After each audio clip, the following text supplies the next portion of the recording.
Rasulullah. Sahabat pun bingung, sahabat bertanya, bagaimana itu bisa terjadi? Qala Rasulullah menjawab, rajulun lahu malun katsirun.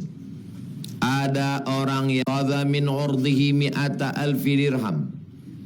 Diambilnya dari hartanya itu 100.000 dirham. Tasaddaqa biha, bersedekah dia.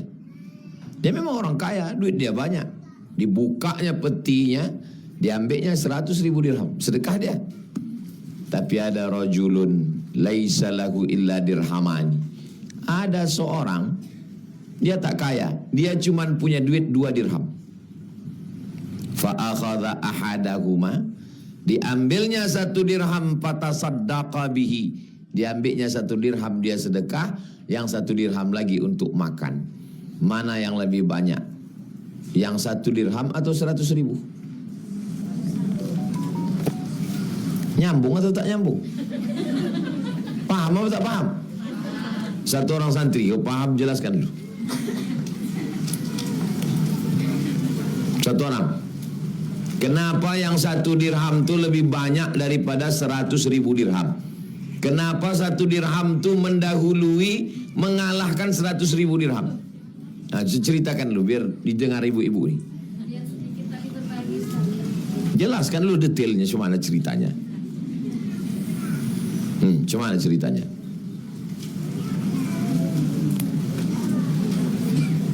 Ceritanya orang, ada kau tengok santri pesantren Az-Zahra, ada pernah orang itu bercakap? Enggak. Diam aja, sebenarnya diam aja. Orang ibu-ibu ini mau dengar juga. Paham tak kalian hadis tadi? Apa pahamnya? Ceritakan. Biar didengar ibu-ibu. Kalau banyak berbagi itu biasa, tapi kalau sedikit berbagi itu luar biasa. Kalau banyak berbagi biasa. Orang kaya 1 peti duit dia, diambilnya 100.000, biasa. Tapi ada orang cuman punya 2 keping, sekeping untuk makan dia, sekeping dibagi. Itu luar biasa. Paham ibu penjelasan dia? Kata ibu lebih paham pula kami dia daripada Ustaz lagi. Ustaz bercakap lama kali kami tak paham. Dia bercakap sikit aja paham kami Pak Ustaz. Doakan anak-anak santri ini supaya, tunggu dulu belum kusulkan lagi. Cepat aja nih, amin amin amin. Supaya mereka hafal Quran, paham Quran. Nah itu. Ini mentang-mentang mau 14 Februari ini, amin, amin, amin. Jangan sampai tak mencoblos. Karena nama ibu beserta kertasnya sudah ada di TPS. Kalau tidak dicoblos akan dilobangi orang. 5 yang mau dipilih: DPRD Kabupaten Kampar, DPRD Provinsi Riau, DPR RI, DPD, Presiden, Wakil Presiden. Bawa paku dari rumah. Mana tahu tak ada paku disiapkan orang tu situ. Cucuk sanggul, ambil cucuk.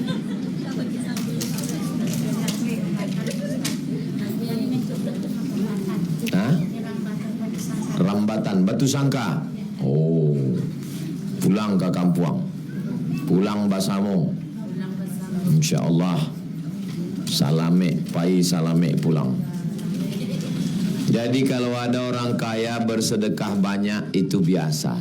Tapi kalau ada orang duitnya 10.000, 5.000 bersedekah, 5.000 untuk lontong sayur pagi, luar biasa. Saya tinggal di asrama waktu di Mesir. Asrama ini kamarnya 3. Kamar yang depan nih saya dengan Ustadz Misran. Kenal Ustadz Misran? Pimpinan Pondok Pesantren Aufia di Rumbai. Kamar yang satu lagi orang Jawa sama Ustadz Muhammad Abdi, anak Buya Bahtiar Daud. Yang kamar satu lagi orang Moro Filipina, namanya Asnawi, sama orang Thailand. Jadi satu rumah tuh 4 negara kami. Jadi saya jadwal masak hari itu. Saya buka buku belanja, saya tengok tinggal 10 pon lagi. 10 pon itu sekitar 50.000 rupiah. Alhamdulillah 10 pon. Mau beli beras sore. Sore pas saya mau masak, saya buka buku tuh. Tak ada duit tuh lagi. Mengadu saya ke Ustadz Misran. Dia ketua rumah. Bang, dia angkatan 94, saya 98. Bang, aku mau masak, duit tak ada. Apa mau kita beli? Tadi siang nampakku masih ada 10 pon. Kata dia, ku pinjamkan sama orang. Kenapa bang pinjamkan? Makan apa kita? Kita masih ada makruna. Makruna itu mie Spanyol yang besar-besar macam usus ayam. Kita di lemari masih ada makruna. Kawan kita itu tak ada sama sekali. Lama saya terdiam. Akhirnya kami masaklah makruna itu, tak makan nasi. Mereka udah lama di Mesir, makan gandum itu biasa. Saya kalau tak makan nasi tak bisa. Saya kalau makan gandum tuh perut saya kenyang, tapi otak saya tak bisa bekerja. Tak biasa. Dari kecil makan nasi. Ibu kalau anak-anak nih kalau bisa jangan dibiasakan makan nasi. Supaya nanti kalau dia kuliah ke Eropa, ke Arab, dia biasa makan roti. Biasakan makan roti. Kalau mau tak mau keluar banyak duit, biasakan makan rumput.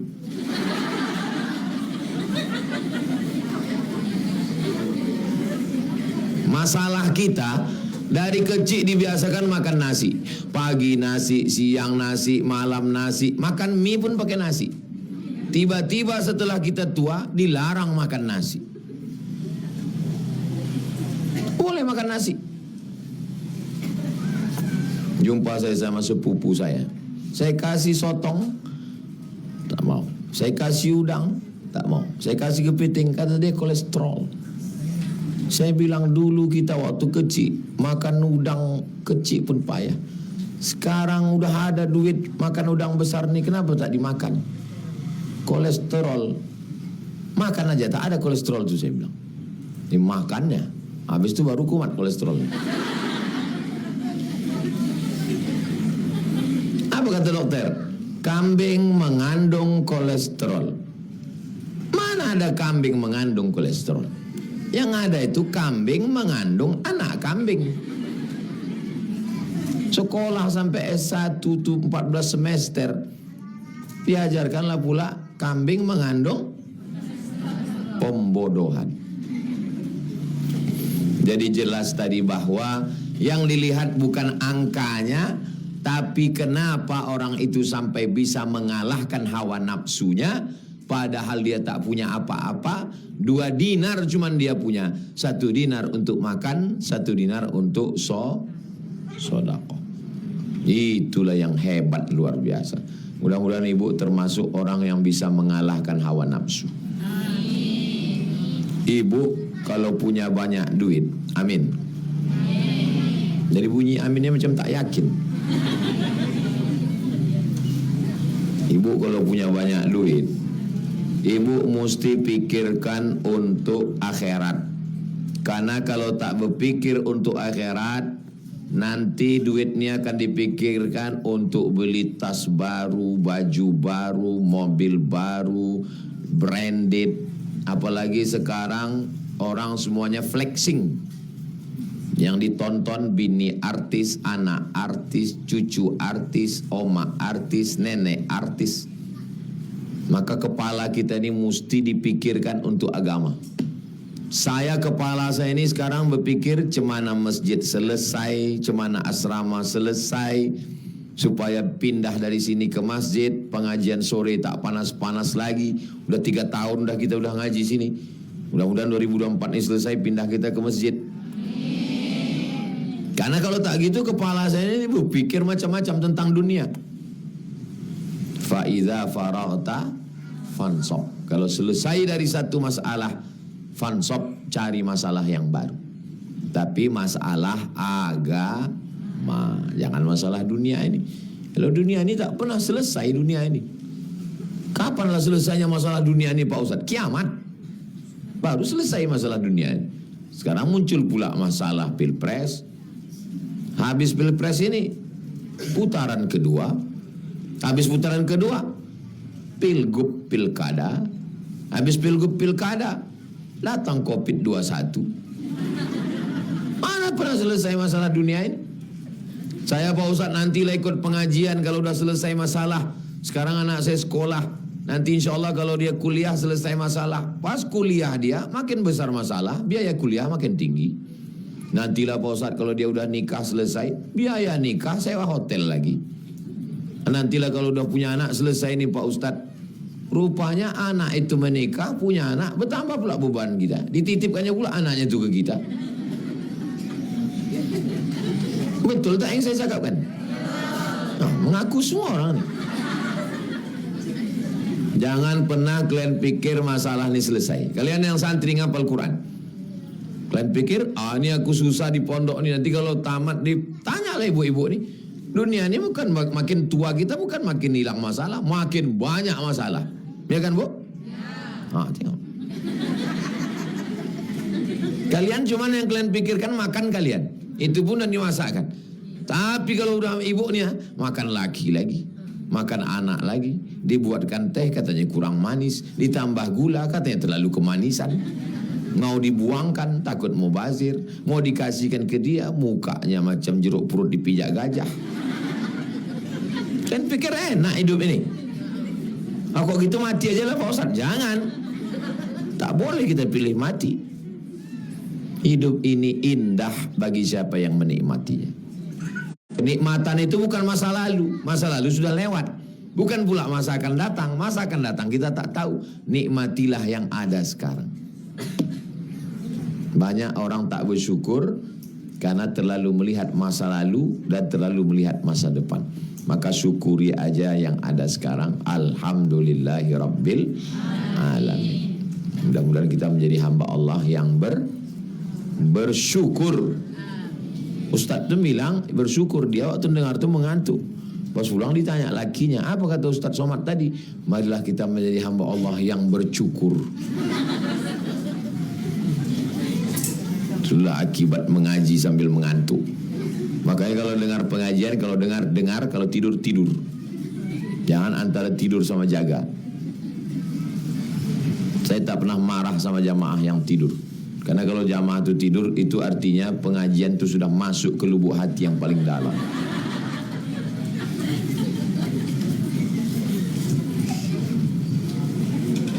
Rawahun Nasai, hadis ini diriwayatkan oleh Imam An-Nasai. Nama kitabnya Sunan Nasai. Wa sahhahahu Ibnu Khuzaimah. Hadis ini dinyatakan sahih oleh Imam Ibnu Khuzaimah. Wa Ibnu Hibban. Hadis ini dinyatakan sahih oleh Imam Ibnu Hibban. Wal Hakim. Hadis ini dinyatakan sahih oleh Imam Hakim. 3 imam menyatakannya sahih. Ibnu Khuzaimah, Ibnu Hibban, dan Al Hakim. Jangan ragu, hadis ini hadis sahih. Nanti kalau ada ustaz yang menyampaikan hadis, tanya dia, Ustaz, mohon maaf ya, ini hadisnya sahih, hasan, dhaif, maudhu. Kok ngetes-ngetes saya? Saya bukan ngetes, mau nanya aja Pak Ustaz. Ustaz bisa jawab apa enggak? Ngetes lah itu kata dia. 264. An Ummi Bajid. Ada periwayat namanya Ummi Bajid, perempuan. Kenapa lah ulama itu banyak laki-laki? Siapa bilang? Nih periwayat hadis perempuan, Ummi Bajid radhiyallahu anha. Kalau perempuan radhiyallahu anha, kalau laki-laki yang ada cuma ha dan hu, tak ada he. Allah hanya menciptakan Adam dan Hawa, bukan Adam dan Asep.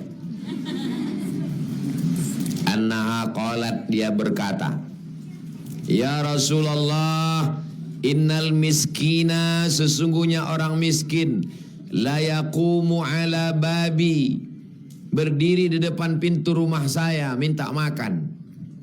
Fama ajidu lahu syai'an, ku cari-cari ke dapur, tak ada beras, tak ada ikan, tak ada yang bisa ku kasih untuk dia. U'tihi iyahu, kain tak ada, makanan tak ada, duit tak ada, apapun tak ada yang bisa ku kasih sama orang miskin itu. Faqala laha Rasulullah, Rasul berkata, apa kata Nabi SAW? Kalau kau tidak ada, illam tajidi, kalau tak ada, illa zilafan muharraqan. Cari gandum, cari beras, cari ikan tak ada. Yang ada cuman zilafan muharraqan, kaki kambing yang dibakar. Pernah ibu makan kaki kambing? Kaki kambing makanan yang paling termurah. Dicuci, dibasuh, dibakar, dikerok. Bulu kambing kulitnya itu biasanya di sop. Yang ada cuman kaki kambing yang dibakar. Fadfa'ihi ilaihi fi yadihi, maka serahkanlah itu kepada orang miskin yang tak makan itu. Artinya apa? Apa makanan yang ada di dapur, kasihkanlah kepada fakir miskin. Yang ada cuma sambal belacan Pak Ustaz, kasihkanlah pakai nasi. Bukan berarti bagi orang tak suka, mungkin bau busuk, tapi bagi orang yang suka, jangan sampai dia balik sia-sia tak dapat apa-apa. Rawahu Tirmidzi, hadis ini diriwayatkan oleh Imam At-Tirmidzi, wa sahhahahu wa Ibnu Khuzaimah, dinyatakan sahih oleh Ibnu Khuzaimah, wa Ibnu Hibban dan Ibnu Hibban. Kita ngajinya sampai jam 5.30. Habis itu saya jawab pertanyaan sampai jam 6. Kertas-kertas sudah dibagi. Ibu kebetulan di rumah itu cuman ada ikan asin 1 ekor. Datanglah orang minta, "Assalamualaikum Bu, aku dari pagi tak makan." Ibu kasihkan ikan asin itu atau ibu simpan? Ikan asin 1 ekor. Datang orang miskin di depan minta, ibu kasih atau ibu simpan? Kalau saya bagi ikan asin itu 2. Kau mau ekornya apa kepala? Kasihkan dia setengah, kita setengah. Kata Nabi, ittaqin nar, jaga dirimu dari api neraka, walau bisyiqqi tamrah, walaupun sebelah kurma. Ambil kurma sebelah ke mulut dia, sebelah ke mulut kita. Bersedekah walaupun sikit. Maka ada ungkapan, sikit tanda teringat. Kok sikit kali kau bawa kuenya? Sikit tanda teringat. Kalau banyak makan sendiri. Wa fi riwayatin Ibnu Khuzaimah, ada satu riwayat dari Ibnu Khuzaimah, kata dia, la tutarud disailiki, jangan tolak orang yang minta-minta. Jangan sampai dia pulang dengan tangan hampa. Apa yang ada kasih sama dia. La tarud disailaki, jangan kau tolak orang yang meminta, walau bizilafin muharraqin, walaupun hanya dengan kaki kambing yang dibakar. Ada di jalan Kamboja ini orang ngetuk-ngetuk pintu minta-minta. Ada. Kalau ada, siapkan makanan di rumah. Entah kue sebiji, supaya jangan sampai dia kecewa. Saya udah tak makan 2 hari Bu, turun saya tadi di depan, kasih dia. Alah cuman segini, kata dia. Kau syukur ku kasih. Daripada ku kasih kau lem tikus. Kadang orang yang minta ni gitu, dia di lampu merah tu dikasih 1000 campaknya pula. Itu sindikat. Yang di lampu-lampu merah itu sindikat. Bagaimana dia jam 5 subuh udah ada duduk di situ? Siapa ngantar dia? Nanti jam 5 sore ada yang menjemput dia. Kalau saya pejabat, saya tangkap itu semua. Letakkan di asrama PON. Di Rumbai itu kan ada asrama kosong. Masukkan situ. Suruh dia buat keset kaki. Kasih kursus menjahit. Buat baju anak-anak sekolah. Kasih dia buat kursus menjahit. Buat kursus masak. Daripada di situ menggendong anak-anak kecil. Anak-anak kecil digendong. Sindikat. Kasihan. Siapa yang bisa menyelesaikan itu? Yang bisa menyelesaikan itu pemimpin yang soleh. Mudah-mudahan kita dapat pemimpin yang soleh. Wazilaf, zilaf artinya bikasril mim, Bikasril mu'jamah zilaf, wa fathil lam, lamnya baris atas, zilaf. Thummal fa lil baqar wal ghanam. Zilaf artinya kaki lembu, bakar, wal ghanam kaki kambing. Kaki lembu, kaki kambing, bimanzilatil hafir lil faros. Kaki lembu, kaki kambing, kaki kuda. Yang dibakar, dikupas, isinya biasanya dibuat sup. Kuahnya itu dimakan bagi yang suka. Di Mesir dijual itu sup kaki kambing. Habis dimakan tuh banyak lemak-lemaknya. Saya termasuk yang tak suka makan lemak-lemak. Belenger kata orang Jawa. Belenger, ngerti bang? Belenger. Kalau bahasa Melayu kembang tengkuk. Tapi ada orang suka gazebo. Ada orang suka. Kalau saya tak suka. Saya kalau makan daging mesti kering. Kalau panggang ikan dibakar kering. Kalau dibuka kulit putih tak lalu. Ikan pun gitu. Kalau pergi saya ke tempat jual ikan bakar, saya minta belah tengah tuang, buat dia tipis, bakar kering. Nah, kalau pulang saya kemarin ke kampung mak saya Kenduri, saya setiap setahun sekali pulang. Di manalah kita ngobrol bang? Saya tanya sepupu saya. Ayo ku bawa kau naik bot 1 jam. Nanti kita sampai ke pulau tak ada orang. Di situ kita ngobrol. Naik bot kami 1 jam sampai ke pulau. Berdatangan bot-bot lain. Berdatangan bot-bot. Kami udah mau marah. Kenapa kalian ikut kemari? Kok bisa bocor ini? Udah mau marah. Rupanya orang itu datang bawa ikan pari, bawa ikan senangin, bawa ikan gembung, bawa udang, bawa kepiting, dinyalakannya api. Tak jadi kami marah. Nyalakannya batok kelapa, diletakkannya ikan itu di atas, tup, angkat. Begitu dibuka, berdarah lagi. Tak lalu saya makan. Saya bilang saya tak bisa makan. Saya mesti makan yang kering. Orang tu enak aja dicoleknya. Sedap Ustaz, sedap gitu deh. Lain padang, lain belalang, lain lubuk, lain ikannya, lain orang, lain seleranya. Tak bisa dipukul rata semua manusia. Jadi kaki kambing yang dibakar, dibuang kulitnya, direbus, makanan paling rendah di zaman itu. Kalau ada itu di dapur, kasihkanlah. Tempat kita kalau udah punya kaki kambing udah hebat, itu berarti dia habis makan kambing. Tapi di Arab makan kaki kambing tuh murah biasa. Kita lanjutkan hadis 265. Fihi hadisu Abi Hurairah, dari Abu Hurairah radhiyallahu an, fi sab'ati alladhi yudhilluhumullah fi dhilli arsyih. Nanti di akhirat itu macam orang tak dapat payung. Kepanasan di akhirat itu. Tapi ada orang yang dapat naungan. Siapa dia?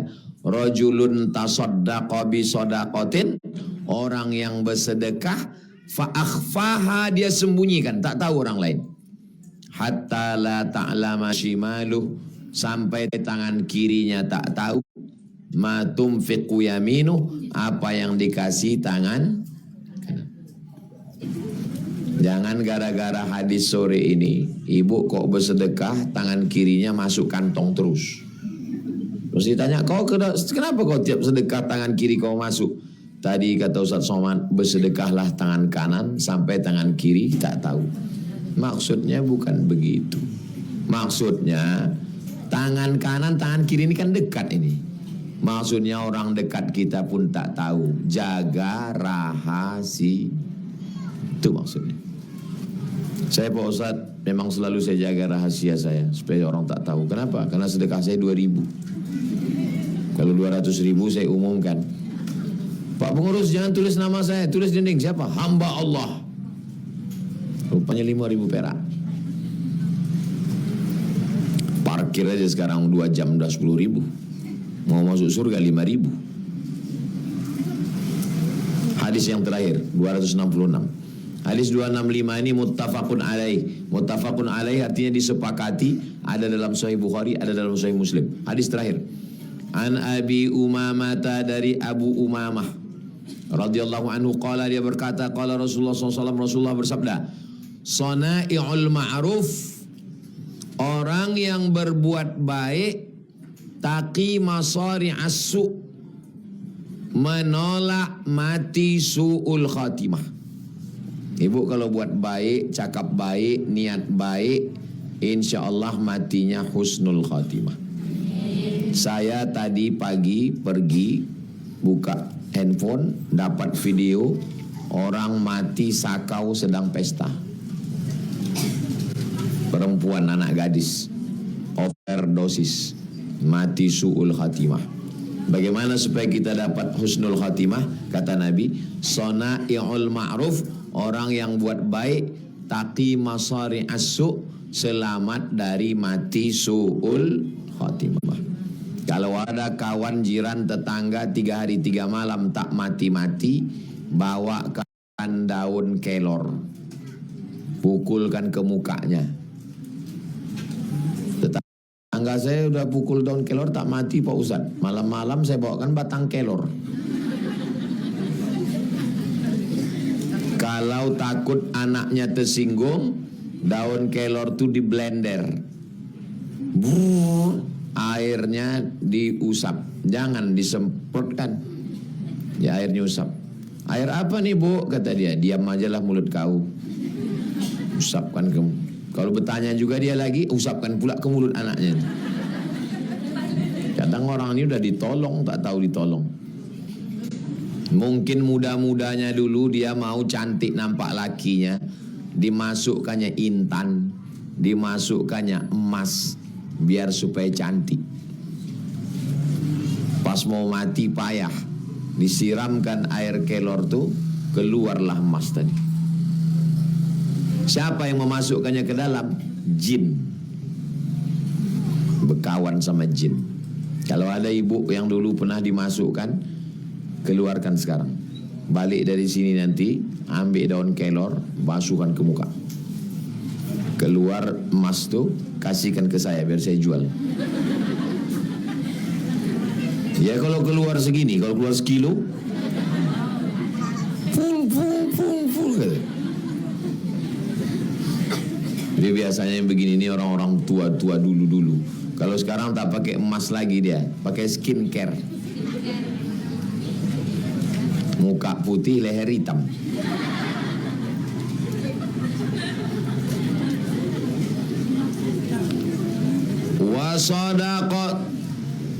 Wasadaqatu sirri, sedekah yang sirri, sir artinya rahasia. Sedekah yang sirri, tudfi'u ghadabar rabbi, memadamkan marah Allah. Macam mana supaya Allah tu tak marah sama kita? Sedekah diam. Wasilaturrahim, silaturrahim tazidu fil umuri, silaturrahim menambah umur. Jadi ibu kemari 4 kali, Jumat 1, Jumat 2, Jumat 3, Jumat 4, Jumat 5 ada sini. Ada Jumat 5. Jumat 5 pun datang juga. Tambah lagi subuh Rabu. Rabu 1, Rabu 2, Rabu 3, Rabu 4. Jadi kita bersilaturahim di Jalan Kamboja ini 9 kali. Jumat 1, Jumat 2, Jumat 3, Jumat 4, Rabu 1, Rabu 2, Rabu 3, Rabu 4, tambah kalau ada 5, 9 kali. Abdul Somad kasih jadwal untuk orang Jalan Kamboja sebulan sebanyak 9 kali. Cukup apa tak cukup? Cukup. Tak ada alasan orang Rimbo Panjang Jalan Kamboja. Apa itu Ustaz Somad itu? Ceramahnya ke Brunei, ke Sabah, ke Sarawak, ke Malaysia. Di Jalan Kamboja tak ada dia ceramah. Kau yang tak datang. Sudah masuk tahun ketiga kita pengajian di sini. Ibu-ibu alhamdulillah datang, bapak-bapak datang. Walaupun pengajian ini pengajian ibu-ibu, makanya bapak-bapak itu tak dapat tempat duduk orang tu situ.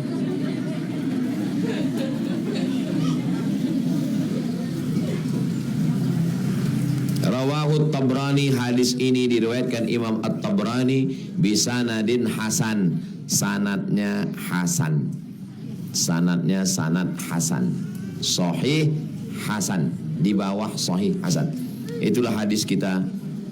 Selanjutnya pertemuan Jumat bulan Maret nanti 267.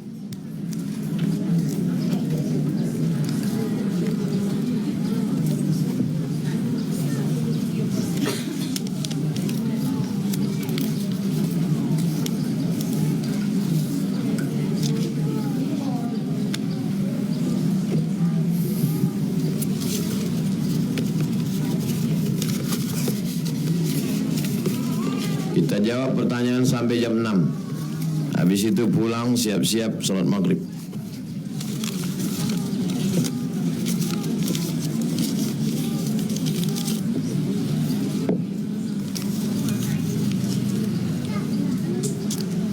Ada istilah di masyarakat, mulut orang tua ni asin.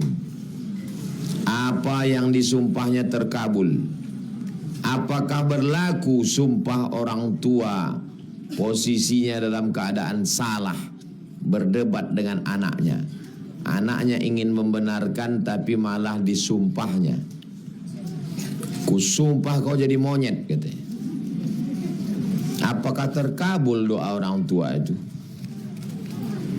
Kalau niat anaknya itu baik, amar ma'ruf nahi mungkar, caranya baik, maka tak dikabulkan Allah.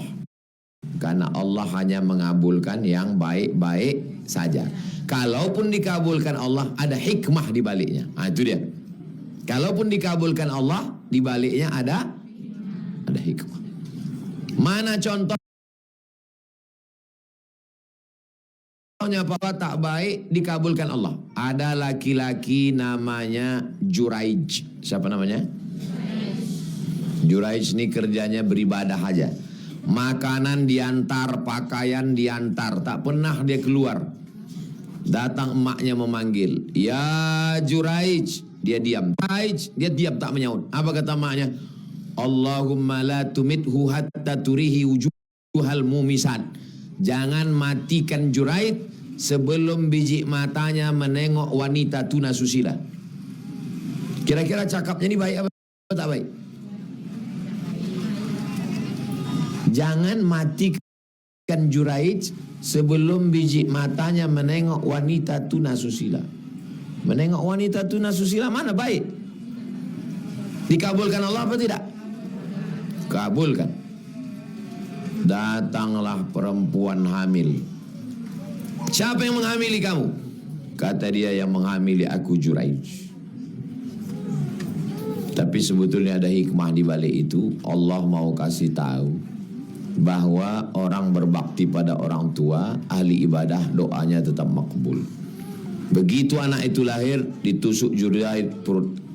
Siapa bapakmu? Anak itu menjawab, Ra'il ghanam. Ra'il ghanam, bapak saya pengembala kambing. Selamat dia, tapi tetap juga terkabul doa. Jadi tidak mungkin Allah mengabulkan yang buruk. Kalaupun terkabul, ada hikmah. Ibu jangan cakapkan yang buruk-buruk ke anak. Jangan manggil anak, anak hantu. Untung anak tu tak pandai menjawab. Kalau dia pandai, ya mama hantu, katanya. Panggillah dia yang baik-baik. Penghafal Quran. Anak soleh. Penghuni surga. Nah, itu adalah doa. Panggilan adalah doa. Ada saudara saya, kecil kali kertasnya ini. Ada keluarga saya, di keluarga kami dia terbilang mampu. Sama orang lain dia sangat royal, tapi sama saudara sendiri dia sangat perhitungan. Itu bagaimana hukumnya Pak Ustadz? Kita ini disuruh bersedekah ke siapa duluan? Keluarga dulu. As-sadaqatu 'alal qurba, as-sadaqatu 'alal fuqara, sedekah. Bersedekah kepada orang miskin nilainya cuma satu. Was-sadaqatu 'alal qurba, sadaqatun wasilah. Bersedekah kepada keluarga nilainya dua. sedekah, dan silaturahim. Ada kerabat sekaligus tetangga, dia dulu. Ada tetangga tapi bukan kerabat, level 2. Ada kerabat yang bukan tetangga. Yang paling dekat yang ring 1, kerabat dan tetangga.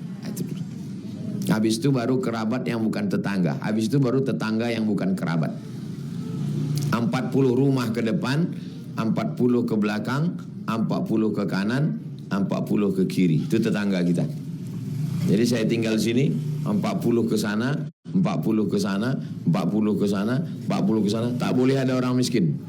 Kalau sampai ada orang tak makan di kampung ni, la yabitu syab'anan, tidak boleh tidur dalam keadaan perut kenyang.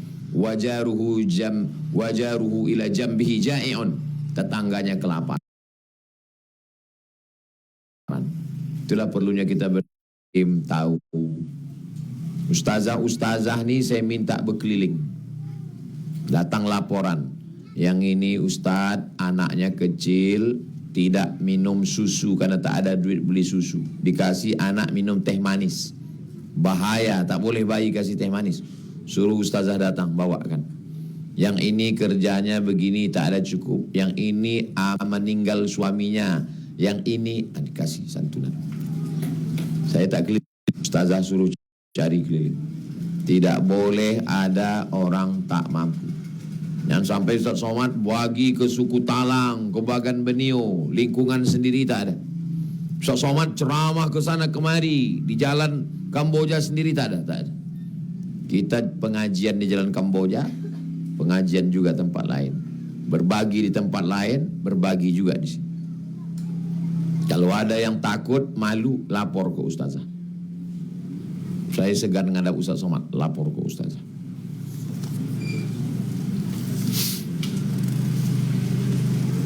Kedua orang tua sudah meninggal. Kebetulan almarhum ayah PNS. Jadi saya dapat pensiunan. Apakah saya wajib mengeluarkan zakat mal? Kalau seorang ayah meninggal, keluar pensiunnya, siapakah yang berhak menerimanya? Yang pertama istri 1/8 kalau ada anak. Yang kedua anak laki-laki 2 kali bagian anak perempuan. Sisanya anak perempuan. Tak boleh diambil 1 anak, tak boleh diambil 1 istri, karena itu terhitung warisan. Apakah saya mengeluarkan zakat? Ya. Ini dapat dari pensiun ayah, ini dapat dari kebun sawit, ini dapat dari hasil jualan, ini dari SPPD keluar kota, uang tunjang, uang sikut, uang sundul, uang tanduk. Gabungkan semua total, dihitung baru keluarkan zakat. Jangan yang dihitung cuma gaji aja.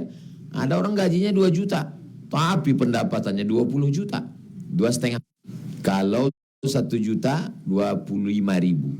Kalau 10 juta 250.000. Kalau 100 juta 2,5 juta. Kalau 1 miliar 25 juta. Mudah-mudahan ibu semua pendapatannya setahun 1 miliar lebih. Amin. Keluarkan zakat 2,5 juta. Total semua. Apakah saya salah terlalu larut dalam kesedihan ketika saya dan suami sedang diuji ekonomi sangat berat? Usaha lancar tapi hasilnya tak nampak, dan semakin banyak utang. Maka ini penegur dosa kami, Pak Ustadz. Kalau kita sakit, tumpur, kecurian, kebakaran, kemalingan, ada 4 kemungkinan. Ada 4 kemungkinan. Kemungkinan yang pertama, Allah menghapuskan dosa-dosa. Kemungkinan yang kedua, sebetulnya ibu sudah diletakkan di surga Jannatul Firdaus, sudah masuk dalam daftar Jannatul Firdaus. Pas dihitung kurang amalnya, kata Allah uji dia, sehingga ketika dia tabah cukup amalnya. Jadi cukup gara-gara itu. Ketiga, ada amal yang tak keluar tenaga, tawaf keluar tenaga, perang keluar darah, sedekah keluar duit. Tapi ada amal yang tak keluar tenaga, tak keluar duit, tak keluar darah. Nama amalnya sabar. Allah ingin kita beramal dengan satu amal. Nama amalnya. Yang keempat, orang masuk surga, semua sudah dapat nikmat surga. Allah tanya, hei penghuni surga, apa yang kalian belum dapat? Kata penghuni surga, dapat satu ya Allah. Dapat satu ya Allah. Apa itu? Ridhamu. Kata Allah, yang dapat ridhaku cuma satu. Siapa dia? Yang dapat ridhaku, orang yang ridha menerima takdirku. Sebetulnya Allah ingin kita beramal dengan ridha.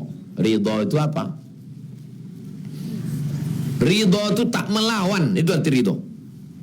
Ridha, pernah menengok mayat dimandikan, waktu dicucuk hidungnya melawan dia. Begitulah ridha itu. Tak melawan, itu arti ridha. Kalau masih melawan belum ridha lagi. Tak melawan. Yang kita katakan hanya raditu billahi rabb. Itulah dia ridha. Jadi kalau kita mengalami kesulitan hidup, ada 4 kemungkinan. Jelas apa tak jelas? Jelas. Siapa bilang Ustaz Somad tak jelas? Ada statement mengatakan sulit orang dapat anak karena ada dosa yang menghalangi. Jadi kalau gitu orang yang berzina itu tak ada dosa lah dia.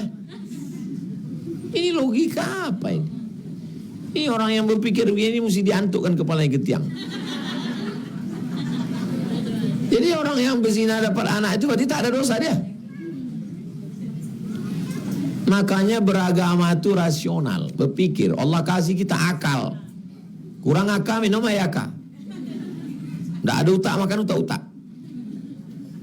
Kalau demikian bagaimana yang alim ustazah yang sulit dapat anak? Nabi Ibrahim 86 tahun baru dapat anak. Berdosa rupanya Nabi Ibrahim. Kalau sampai kita menuduh Nabi Ibrahim berdosa, rusak akidah kita. Karena Nabi itu maksum tak berdosa. Allah cuma ingin melihat ibu sujudnya lebih lama. Allah cuma ingin melihat bapak berdoa meneteskan air mata. Tak ada yang sulit bagi Allah. Inna ma amruhu iza arada syai'an ayakula lahu kun. Menikah dengan Sarah. Apa kata orang? Sarah mandul, tak akan punya anak. Menikah Nabi Ibrahim dengan Hajar. Hajar melahirkan anak namanya Ismail. Umur Nabi Ibrahim 86 tahun. Setelah umur Ismail 13 tahun, 86 tambah 13 99 tahun, mengandung Sarah. Sarah yang sudah tua, yang kata orang mandul tak punya anak tuh, mengandung Sarah. Lahir anak laki-laki, namanya Ishak. Apalah Ismail lahir 2 kali. Nyari gara-gara aja ibu-ibu. Awak yang ceramah, dia pula yang linglung.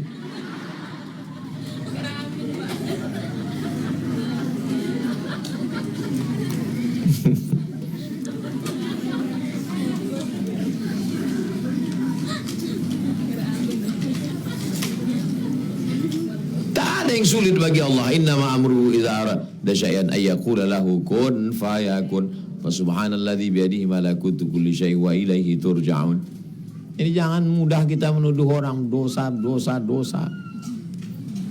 Padahal hari-harinya ahli rajin ibadah, dosa seberat apa yang bisa menghalangi? Malah sering enggak jelas buat dosa, malah mudah dapat anak. Banyak orang tak sholat, tak puasa, bersin dia, hamil istrinya.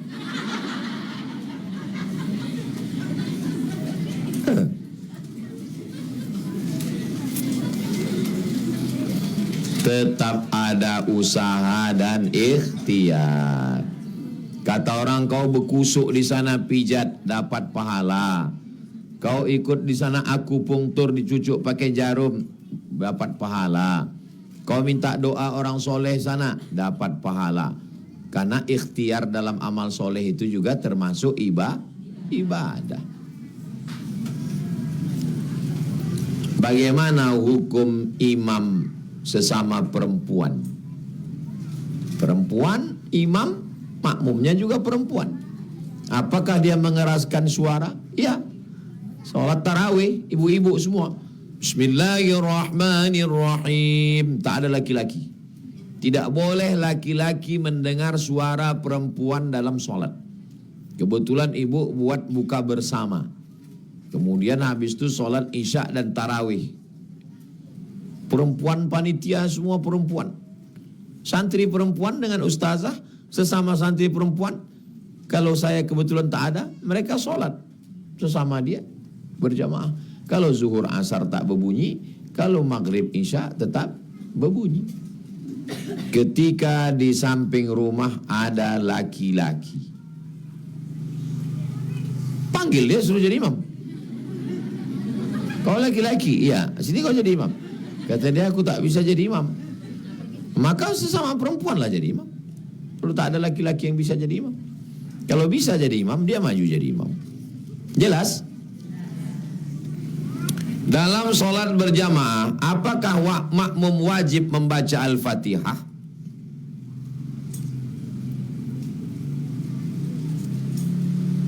Mazhab Syafi'i, makmum wajib baca Al-Fatihah. Dalilnya, la salata, tidak sah solat liman lam yaqra' bi Fatihatil Kitab. Kalau tak baca Al-Fatihah, tak sah solat. Mazhab apa itu? Syafi'i. Mazhab Hanafi, makmum tak perlu baca Fatihah. Karena bacaan imam sudah menanggung bacaan makmum. Makmum tu diam aja. Mazhab apa tu? Mazhab Maliki, tengok dulu solat apa. Kalau solatnya solat yang bersuara, maghrib, isya, subuh, Jumat, Idul Fitri, Idul Adha, makmum tak perlu baca Al-Fatihah karena telinga makmum sudah mendengar bacaan imam. Tapi kalau solat yang tak berbunyi, zuhur, asar, maka makmum tetap membaca. Mazhab Maliki. Ulang balik. Santri satu orang. 3 mazhab tentang baca Al-Fatihah bagi makmum. 1. Kalau ingin baca Al-Fatihah, makmum baca Al-Fatihah juga. Makmum wajib membaca Al-Fatihah. Mazhab kedua. Mazhab Hanafi. Kalau imam udah baca Al-Fatihah, tanggungan Al-Fatihah ikut ditanggung. Makmum tak perlu baca Al-Fatihah karena sudah ditanggung imam. Mazhab ketiga. Mazhab Maliki. Kalau sholatnya bersuara, makmum. Kalau solatnya bersuara jahar, makmum tak perlu baca. Tapi kalau solatnya sir, makmum membaca karena telinganya tak mendengar. Jelas? Nah, yang tak jelas tu nanti setelah seminggu lagi baru tak jelas. Misalnya dalam keadaan telat, saat imam sudah ruku, masuk ke dalam masjid, Allahu Akbar kata imam. Maka kata hadis, kalau kamu mendapati imam ruku, segeralah kamu ruku. Tapi jangan lupa takbiratul. Ini jangan kena ruku, Allah Akbar langsung ruku, tak sah. Kapan dia pasang niat? Niat takbiratul ihram, Allahu Akbar, baru takbir intiqal. Takbir yang pindah-pindah itu namanya takbir intiqal, takbir pindah. Takbiratul ihram dulu Allahu Akbar, habis itu dia takbir intiqal Allahu Akbar. Dapat 1 rakaat. Mana bacaan Fatihah? Bacaan Fatihahnya ditanggung walaupun mazhab Syafi'i. Walaupun mazhab Syafi'i, kalau terlambat tetap langsung ruku, maka bacaan Fatihahnya ditanggung imam. Jelas? Tapi jangan gara-gara ini terlambat terus. Itu imam udah baca Fatihah, tenang aja, panjang ayatnya itu. Nggak boleh. Bagaimana caranya agar tidak stres ketika kita tak punya uang?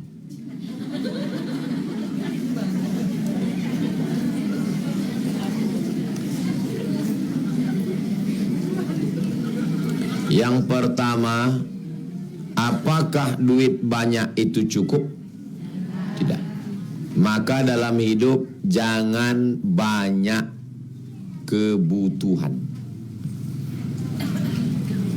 Setiap kita banyak keinginan, pasti banyak pengeluaran, akan banyak hutang. Saya seumur hidup tak pernah berhutang. Waktu kuliah 4 tahun di Mesir tak pernah saya berhutang. Karena saya tak banyak keinginan. Apa yang ada, hidup saya gitu. Saya jadi PNS 2008 sampai keluar PNS 2019 tidak pernah menggadaikan SK ke bank sekalipun. Maka saya dibilang PNS bodoh karena tak mau pinjam duit. Saya tak mau punya utang. Bagi saya hidup biasa-biasa aja. Semakin banyak keinginan, semakin banyak utang, semakin stres. Apalagi hidup sekarang menengok orang mendongak ke atas. Saya termasuk hidup yang biasa-biasa saja. Jadi masalah duit ini jangan sangka orang yang punya duit itu cukup. Tidak. Orang semakin banyak duit, semakin besar keinginan. Dulu ketika gaji guru rendah dianggap naik, kasih tunjangan. Ternyata setelah kasih tunjangan tetap tak cukup. Kenapa?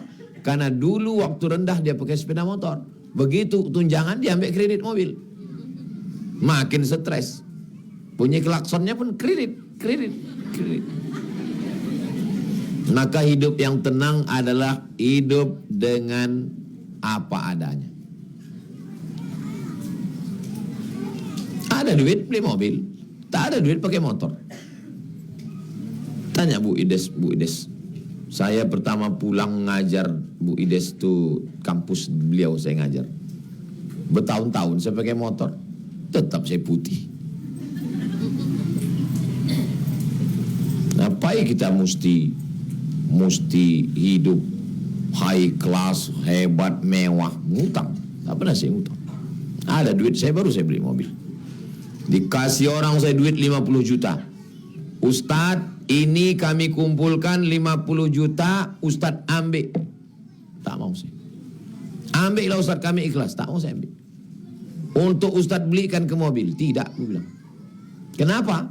Karena saya tak mau kalau saya ambil habis itu saya dijengkali orang. Kalau diundangnya saya tak datang. Ustadz dulu kan udah kami kasih duit. Orang tak bisa ngukur saya. Aku tak mau ambil. Datang orang ngasih Kijang Innova ke saya. Saksinya masih hidup lagi. Tidak sih. Aku tak mau. Aku tak mau ikut hidupku diukur orang. Hiduplah bebas merdeka. Indak takabek dengan apapun. Jangan jadi Jawi cucu hidung. Cucunya hidung. Kalau tuan pergi ke Kediri, jangan lupa membeli kubis. Kalau anak-anak sudah berdiri, tanda waktu dah mau habis. Betul kan?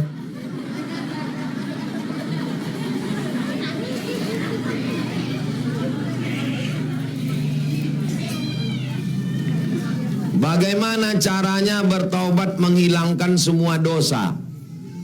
Caranya pertama mandi taubat. Aku berniat mandi taubat lillahi ta'ala. Basah dari ujung rambut ke ujung kaki. Habis itu solat sunat taubat. Usolli sunnatat taubat raka'ataini lillahi ta'ala. Habis itu beristighfar.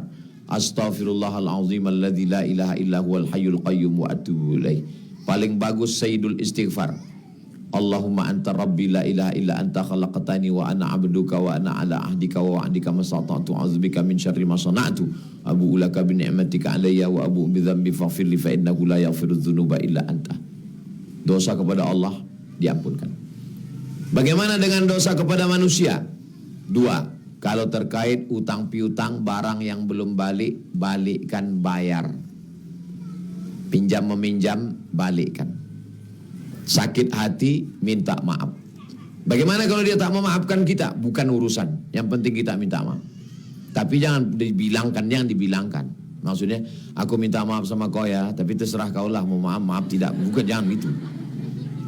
Bilang aku meminta maaf. Masalah dia memaafkan tak memaafkan itu urusan dia. Yang penting kita minta. Kau udah minta maaf sama dia? Udah Pak Ustadz.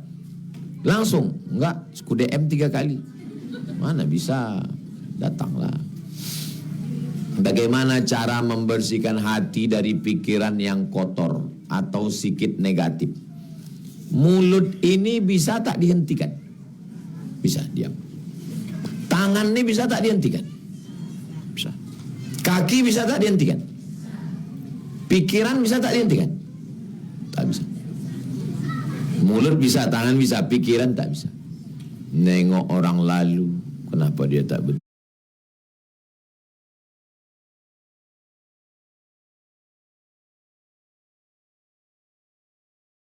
Bisa tak, tangan bisa, pikiran tak bisa.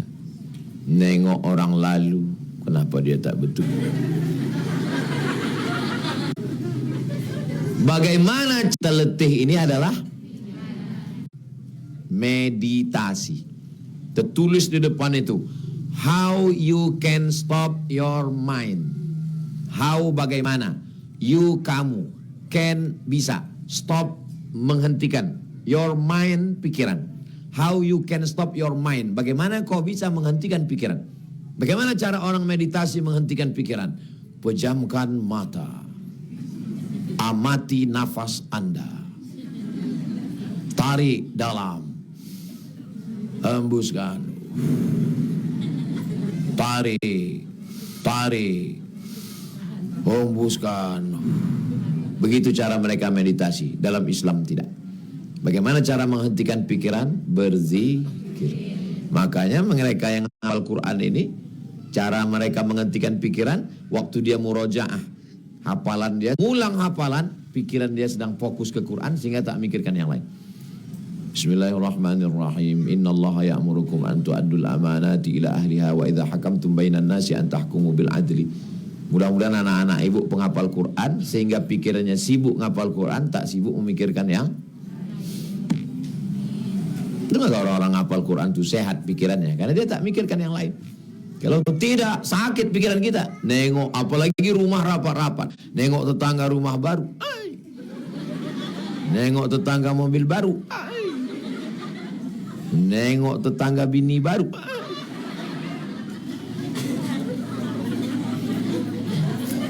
Tetangga membeli kulkas, awak yang kedinginan.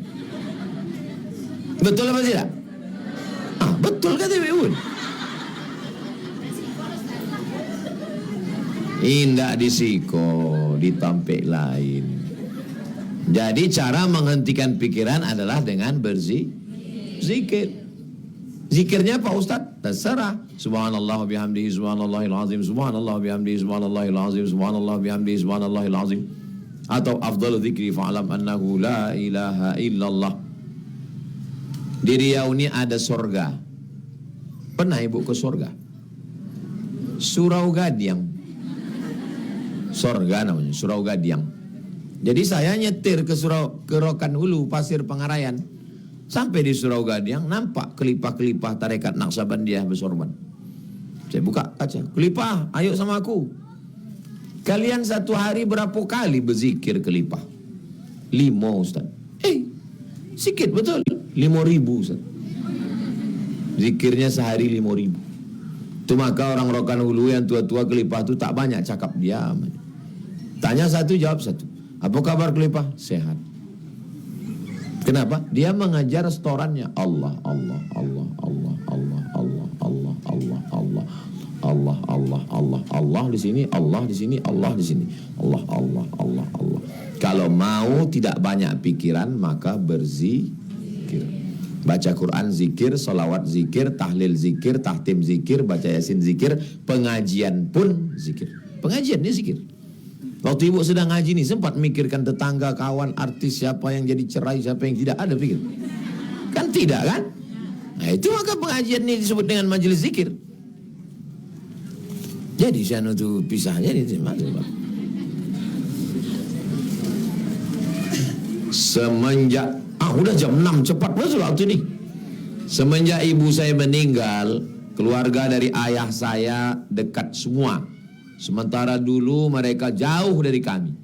Karena saat ini kami buka usaha. Salahkah saya benci pada mereka? Tak boleh. Dulu waktu makku hidup tak ada kalian datang. Sekarang makku mati, usaha kami maju, kalian dekat. Tak boleh. Masalah dia jahat itu urusan dia sama Allah. Jangan gara-gara orang jahat kita jadi. Lalu apa beda kita sama dia?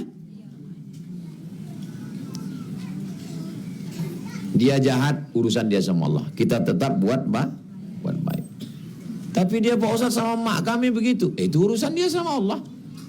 Jadi pahala untuk mak kalian. Tetap buat baik sama dia. Dilemparnya mak kami pakai batu Pak Ustaz, lempar dia pakai bunga. Kasih dia bunga, belikan dia bunga. Bunga yang kaca dari pasar bawah. Dia bongkak kepalanya. Apa benar menyapu malam hari itu menolak rezeki Pak Ustaz? Tak boleh menjahit malam, tak boleh menyapu malam, tak boleh. Saya lama merenung, kenapa orang dulu melarang menjahit malam? Sekarang baru saya paham. Waktu itu belum ada listrik, takut tercucuk. Kenapa tak boleh menyapu malam? Tak nampak sampahnya, mana yang udah, mana yang belum. Jadi orang dulu tuh rasional. Jangan salahkan orang dulu. Itu salah, nenek moyang kita bodoh. Pintar anak nenek moyang kita, cuman kita tak menangkap. Nah, jadi sekarang setelah terang benderang, menyapulah, tak apa-apa. Apalagi dia pakai vacuum cleaner. Habis semua, waktu membersihkan kamar disedot pakai vacuum cleaner. Lakinya pun hilang. Mana laki tadi? Mana laki tadi? Udah masuk ke vacuum. Bagaimana menggunakan pakaian sementara dipakai lap? Itu juga katanya menolak rezeki. Saya kurang setuju kalau baju singlet kain dijadikan lap di dapur. Bagusnya tak usah. Sedekahkan, bagikan ke panti kemana. Jangan dijadikan lap karena kurang baik, negatif, tak elok. Kalau kain tak apa-apa, kain panjang dijadikan alat ngepel tak apa. Bayangkan, maaf nauzubillah, kolor laki dibuat lap. Ini mau wirid Yasin, ini mau wirid Yasin. Datanglah orang tuh ke dapur. Bu, biar saya bawa tehnya. Tengok melap pakai. Iya, sebentar ya. Sebentar.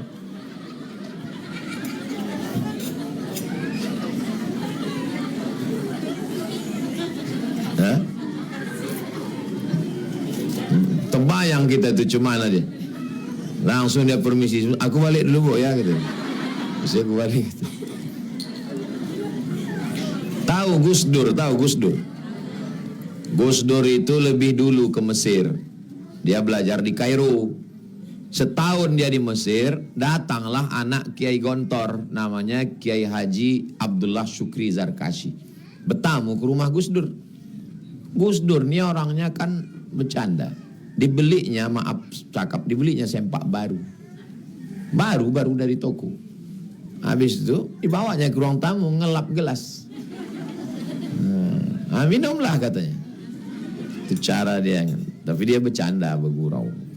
Sedangkan yang baru pun orang berpikir mau minum. Apalagi lah yang bekas. Ustadz, pertanyaan dari anak saya kelas 1 SD. Nyamuk itu nanti masuk surga apa masuk neraka Pak Ustadz? Tolong tanyakan ke Ustadz Somad. Jadi semua binatang, anak-anakku, anak-anak kelas 1 SD yang bertanya ke nyamuk, karena dia ini kan selalu digigit nyamuk. Jadi dia mau Allah tuh adil apa tidak, memasukkan nyamuk dia ini ke neraka. Jadi anak-anakku, anak kelas 1 SD yang ini kawan kalian bertanya tentang nyamuk. Semua binatang ini nanti dibangkitkan di padang mahsyar. Ayam, itik, nyamuk, semua bangkit.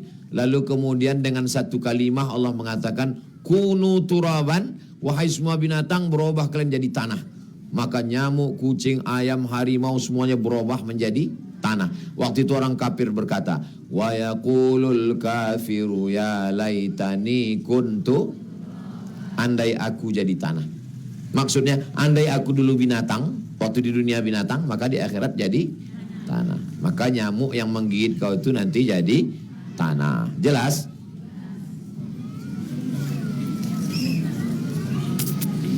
Bagaimana hukum kita sebagai perangkat desa RT RW mendapat atau diberi uang dari orang yang telah dibantu seperti menyelesaikan surat tanah, namanya gratifikasi.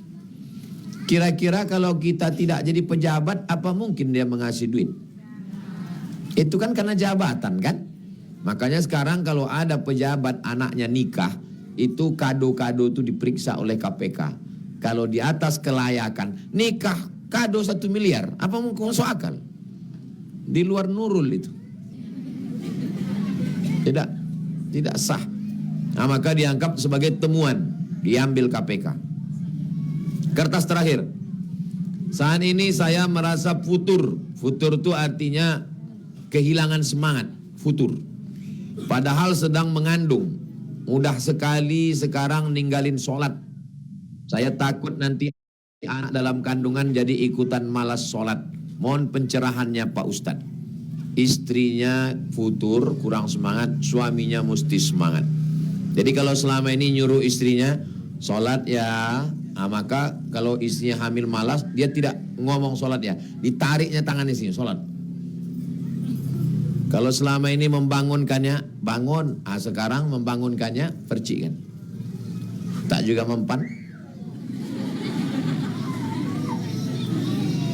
Suaminya mesti ada. Nanti kalau suaminya yang futur, istrinya pula yang bersemangat. Itu namanya sunnah tadafu'iyah. Saling tolong menolong. Wa ta'awanu 'alal birri wat taqwa wa la ta'awanu 'alal itsmi wal 'udwan. Ala hazihin niyah, untuk niat yang baik-baik semuanya. Al-Fatihah.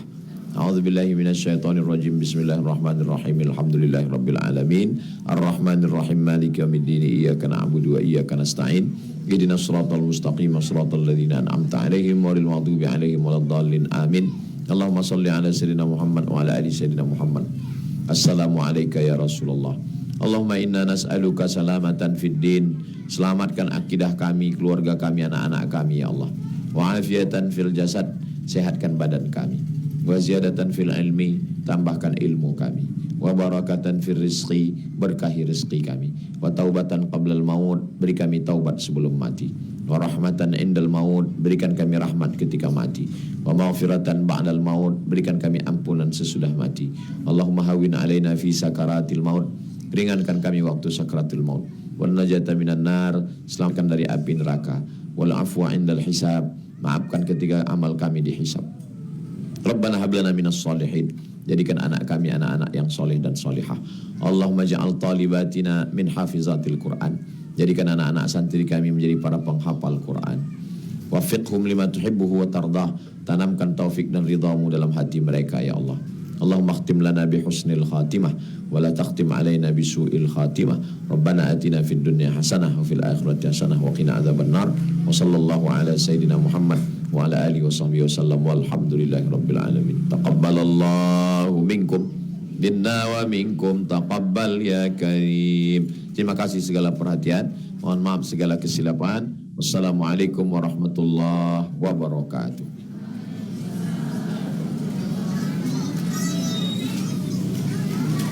Saya mohon izin langsung berangkat ke masjid pengajian Isya di Mina.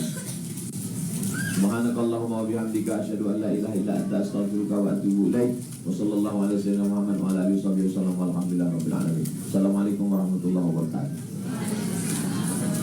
Jamaah, ya, di mana tinggal? Oh.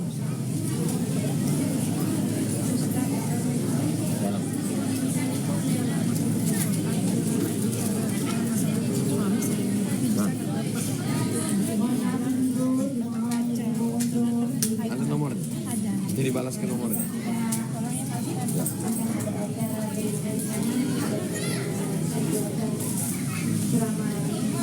Izin Bu, buka jalan Bu. Sehat Bu, ya.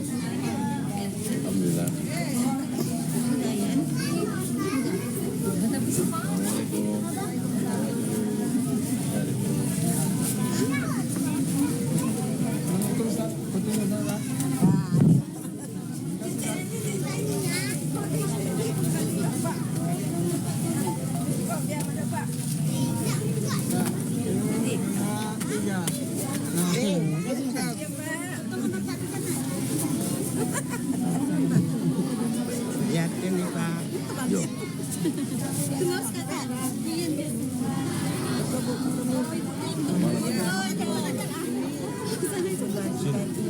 Jadi keponakan ibu, cucu, berapa orang?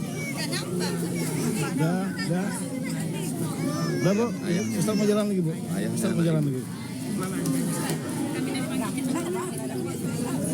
Catat. Catat alamat ibu nih. Iya, Pak. Sama nomor handphone. Iya, Sat. Yatin. Catat. Iya, Sat.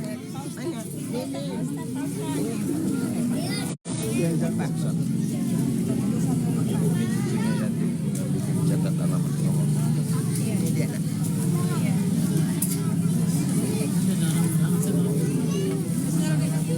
Namanya siapa ibu?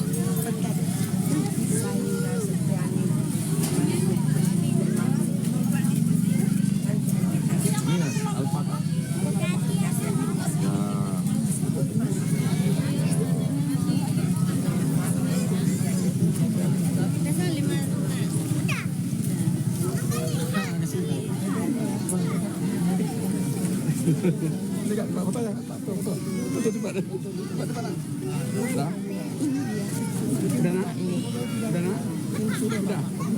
Suruh bapak membutuhkan sayangku. Itu dulu. Dek, fotokan ini. Pak, fotokan sini. Ustaz, simpan dia dulu, Ustaz. Foto cedek. Pak, tolong Pak. Tolong Pak. Di foto tadi. Iya, pulang kan lagi. Dapat ya. Yuk. Masih mau kemana? Mau kita sih.